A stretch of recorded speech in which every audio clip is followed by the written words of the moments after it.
Hello students, welcome. Today we're going to do a complete, calm revision of the chapter on drainage. The idea is to make sure you're feeling really prepared and confident for your exams. All right, so here's our plan for today's session. This is our roadmap.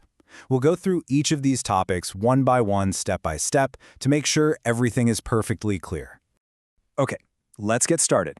We'll begin with the most fundamental terms, the absolute basics you need to know for this chapter. You know, getting these basics right is really the key to understanding everything else. So, first things first, let's tackle the title of the chapter itself. What exactly is drainage? Well, to put it simply, the term drainage just describes the river system of an area. That's it. Just think of it like the veins in a leaf. It's the network of channels that water flows through, from the land all the way to a bigger water body, like a sea. Okay, moving on. Two more really important terms for you, drainage basin and water divide. So, what's a drainage basin? Imagine one single main river and all the smaller streams that flow into it. The entire area of land this system covers, that's the drainage basin. So, what separates two of these basins? Well, it's usually an elevated area, like a mountain or a high ground. And we call this a water divide. Now, this is something you absolutely must know for your exams. It's a very common question.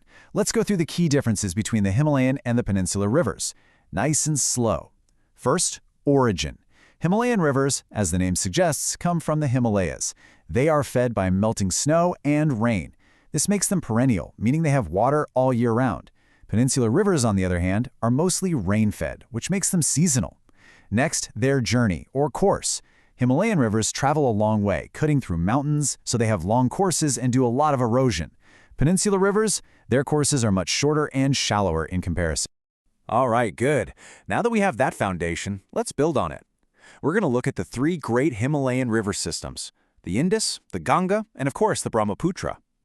Let's start with the Indus River system. The first thing to remember is where it begins.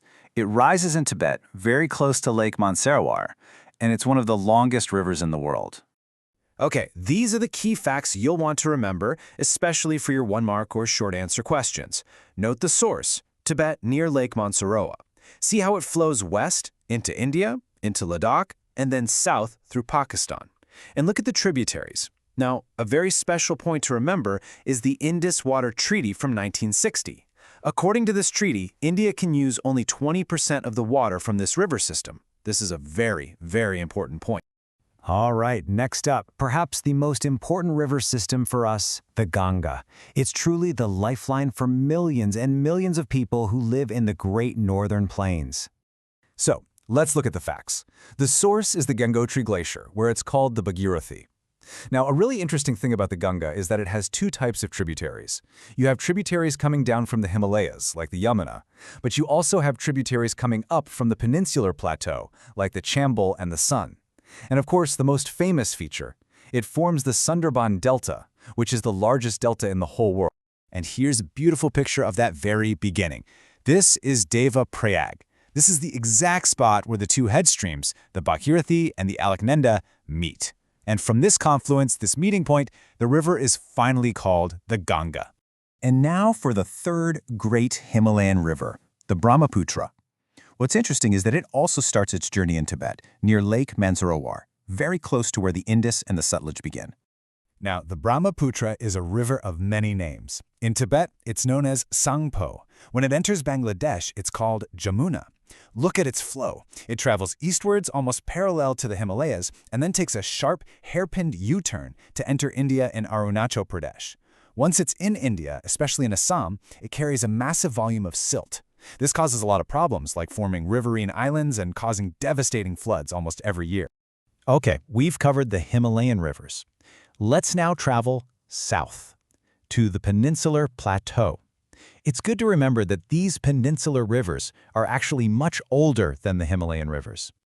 Pay close attention here. This is another very important comparison. The peninsular rivers can be divided into two groups, those that flow east and those that flow west. Most of them, like Mahanadi and Godavari, flow eastward and drain into the Bay of Bengal. They form big deltas at their mouth. But, and this is the important part, there are two major rivers, the Narmada and the Tapi, that are different. They flow west into the Arabian Sea. They flow through something called a rift valley, which is like a long crack in the land. And because of this, they don't form deltas. Instead, they form estuaries. All right, a quick recap of the main peninsular rivers. Godavari, remember, it's the largest, so it's called the Dakshin Ganga. Narmada and Tapi, these are our special west-flowing rivers. Narmada starts from the Amarkantak Hills. Then you have the Krishna and the Kaveri, both important east-flowing rivers. And the Mahanadi, which rises in Chhattisgarh. So, we've learned about all these rivers and lakes, but why does it matter? In this next section, we'll connect all this knowledge to their role in our economy, in our lives, and for the environment. This is where we understand the real-world importance of drainage. Just like rivers, lakes are also very diverse. They can be of many different types depending on how they were formed. For example, you have freshwater lakes, many of which are in the Himalayas, like Nainital. You have saltwater lakes, like Sambar Lake in Rajasthan. Along the coast, you find lagoons like Chilika. And sometimes, meandering rivers leave behind loops of water, which we call oxbow lakes. Your job is to know at least one example for each of these types. So again, why are rivers and lakes so important? Well, they are literally the lifeline of our country's economy. Just think about it. They provide water for irrigation and agriculture. We use them to generate hydroelectric power. They're used for navigation, for transport, they attract tourism, and they support entire ecosystems. So you see, they are much more than just lines on a map. They are absolutely vital for us. Now we have to talk about a very serious and important topic, and that is river pollution. All the untreated sewage from our cities, the chemical waste from industries, all of this goes into our rivers. This pollution is so bad that it affects the river's own natural self-cleansing capacity. It's a huge problem for our health and for all the aquatic life.